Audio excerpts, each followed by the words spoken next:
There's one major thing that has a lot of Toronto Raptors fans very concerned, and I'm recording this immediately after the Raptors lost the Boston Celtics, and personally, I'm not that hung up over this loss. I mean, the Celtics are absolutely loaded. Their entire team played really well, hitting shots. Hauser was even killing us from behind the three-point line. That is what it is. I didn't think the Raptors were horrific on defense. I don't think our schemes were bad. We missed a few open shots for some of our top guys that generally go in. The Boston Celtics had some of their top dudes playing on all cylinders. We all knew coming into this game that the Toronto Raptors are not right now as constructed at the level of the Boston Celtics. Would have been nicer to put up more of a fight? Yes. Would have been nicer to go up against the Celtics, maybe get an upset win, at least hold them down better defensively? Yes. But the Raptors have stinkers consistently, even when we were winning championships, even when we were some of the top dogs in the Eastern Conference. We'd go into Boston and lose on their home court consistently throughout the seasons, and now the talent gap between the two rosters is pretty vast. So I'm not that distraught. I'm not that worried about this Toronto Raptors team after this loss. Again, if this game came against the San Antonio Spurs where we played this bad, I'd be more concerned. If this game was against, the Chicago Bulls, a team at our level, or, a team we're trying to surpass, overcome in terms of the Eastern Conference standings, sure, I'd be a little bit more distraught. But not too worried about this Boston Celtics game. But there is one thing that has me majorly concerned, and a lot of Raptors fans have brought it up, and a lot of people are discussing particularly the bench just in general widely, but there are a couple players in particular that really have my eyes turned in terms of what value they'll be able to provide for this team. Because looking at our starters, I mean, we know what we're going to get from Pascal Siakam, OG Anunoby, Scotty Barnes, Jakob Poeltl, Dennis Schroeder from the sample size we've seen this season and just over the course of their careers. They are legit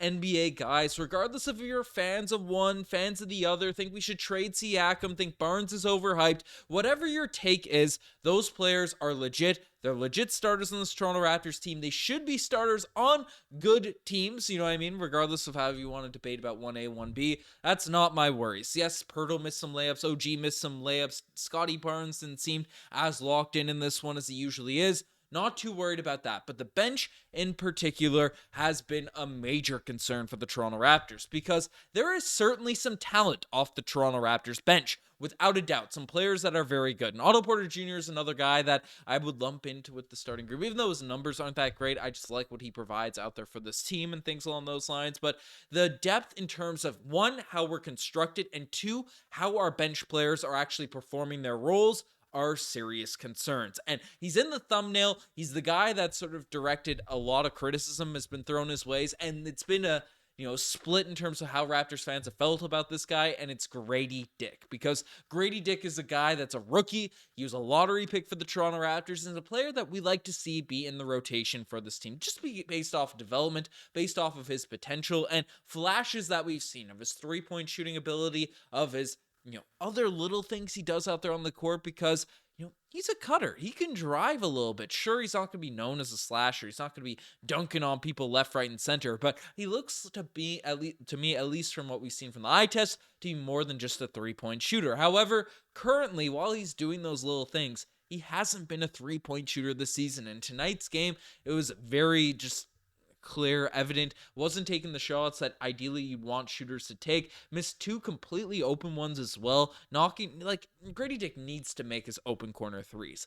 3-point snipers, when you're open, when you're naked in those corners, you have to hit those shots. I know the pressure's on, he's only played 8 NBA games, but those are shots that just have to go down. And as the games pile and pile up, there's going to be more eyes turning to Grady Dick to see, hey, can you actually shoot at this level? The longer three-point line stuff. And I trust it. I'm not saying that we should be bagging on Grady Dick or things along those lines, but it is a bit concerning that the three-point percentages haven't been that great. So far this season, again, in the 8 games, I also have the game splits pulled up in this one here, only shooting just from behind the three-point line, 23%. If you take out that game that was against the Philadelphia 76ers, again, smaller sample size, he's only shooting 8% from behind the three-point line. And again, not a lot of minutes, not a lot to take away from, not something to throw Grady Dick underneath the bus, because he has done a lot of the little things well, but the shots do have to start going down from Grady Dick. And then this leads into the major problem that people are looking for, because Grady Dick is the one player that is concerning individually,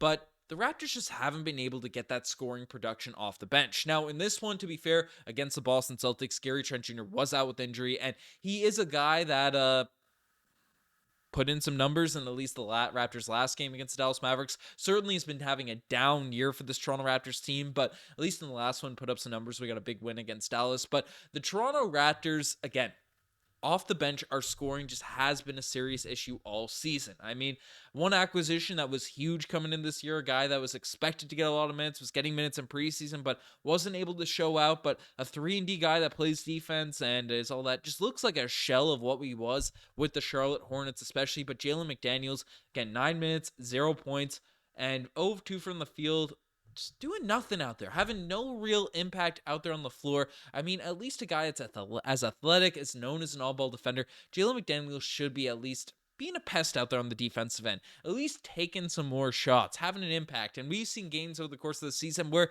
he's dribbling all the ball off his foot, just not looking that engaged, looking like a competent NBA guy. And he's a guy that has talent, should be having an impact off this Toronto Raptors bench. And that's the issue. The Raptors don't really have that scoring punch, that firepower that Grady Dick should be, that Gary Trent should be. And Trent, again, was out in this game, but two of those guys are supposed to be the firepower off the bench. And then even at the forward positions, I know Precious Achua's coming back from injury, 19 minutes in this one, 1-5 from the field, but 0 of 2 from the three-point line, one horrific looking air ball, which was a rough one to see. Had a nice cut, which was his one bucket, but I don't know. I've been drumming up the propaganda on this channel for a while, but hasn't looked that great this season, especially with the, extremely small sample size from Precious Achua.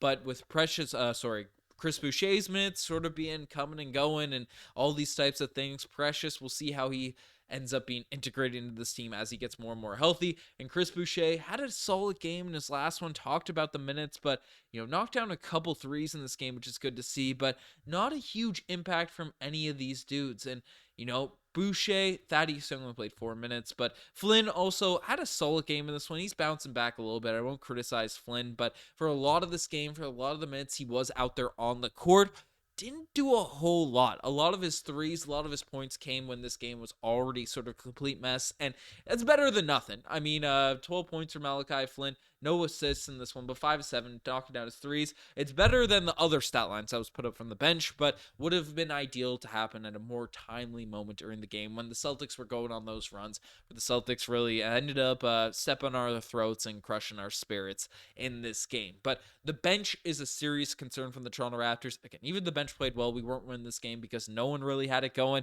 It was a weird sort of multi-day break. We're going into the if not the best team in the NBA's home arena, and trying to face off. I'm not that discouraged about this loss, but the bench is a serious concern. And while the Celtics, with the exception of their recent game against the Philadelphia 76ers, have been picking defenses apart night in, night out, it would have been nice to see a little bit more fight, a little bit more fire from this team. And when things aren't rolling, when things aren't sort of gelling together, meshed together from the starting unit, that is what it is. But that's when you need bench pieces to really step up, step into the game and say, hey, let's take this personally. Let's take Joe Mazzulla coming out here and playing the starters to the end of the game.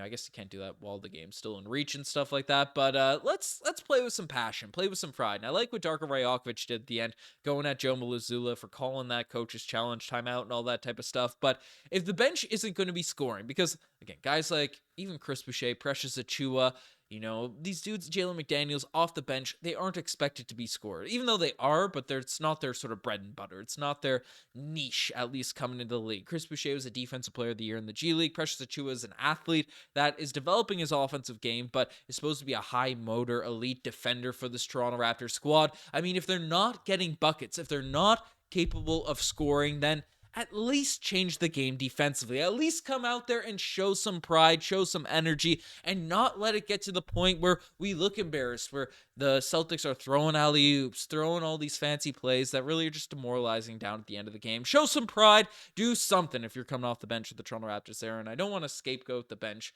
in this game too much, but it is my one major concern coming off this loss from the Boston Celtics, because it's just an ugly one there. But folks, I'm not overreacting to this game too much. It is one major concern I do have, so we'll see how it happens going forward. Not a pattern of play I want to see from the Toronto Raptors as we, we face the Celtics and the Bucks for this upcoming week, so hopefully we can get a couple bounce back games there. I believe we also play the Wizards and the Pistons, so hopefully we get back to 500, keep treading that line, maybe some roster moves, maybe some players step up, get players back healthy, and all these types of things, and we can make a little push. But right now we aren't at the level of the Boston Celtics. It's the reality of this Raptors team, but we can be good. We don't really have our draft pick this year, so we got to push to be good. We got to figure all this stuff out. So let me know what you guys think about this Raptors team. Again, happy Remembrance Day. Got the old poppy here for this video, but you guys are the best to make us far. Subscribe to the channel. I'm signing out. Cheers.